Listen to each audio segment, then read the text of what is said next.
to the second of the online teaching resources for the book, otherwise known as PIG. We looked at the first page and a half in extreme detail, analysing theme, character, style and setting. Today, I want to look at the rest of the book, the other 200 pages, in a sort of broad strokes approach.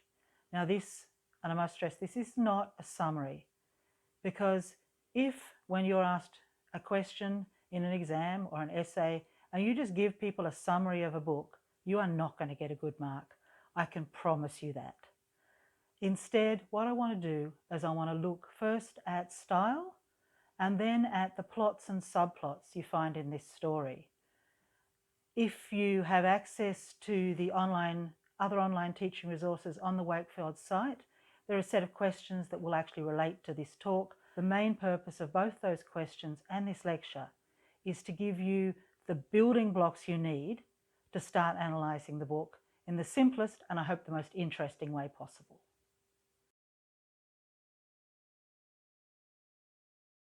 Now, there are various aspects of style in the book that I want to cover. First, what I would describe as housekeeping, and that is simple facts. This book is written in the first person, in the present tense. It has two types of entries in it. There's a narrative style, which takes up most of the book, and there are also diary entries, which scatter themselves, usually one or two a chapter, throughout the book. Both of those are still in first person present tense, but the diary entries are slightly more formal and they're slightly more reflective, whereas in the narrative sections you see a lot of colloquial language. That's often, though I must admit in both sections you do find a certain amount of swearing, but you also find Morgan's upbeat, not always grammatically correct style in the narrative more than you do in the diary entries. And I'll go into that in a lot more detail when we come back and look at voice.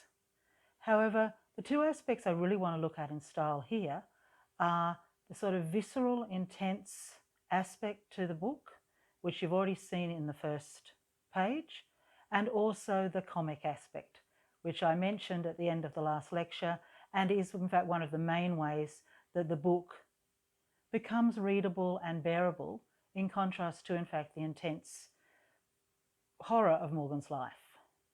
So let's start with comedy.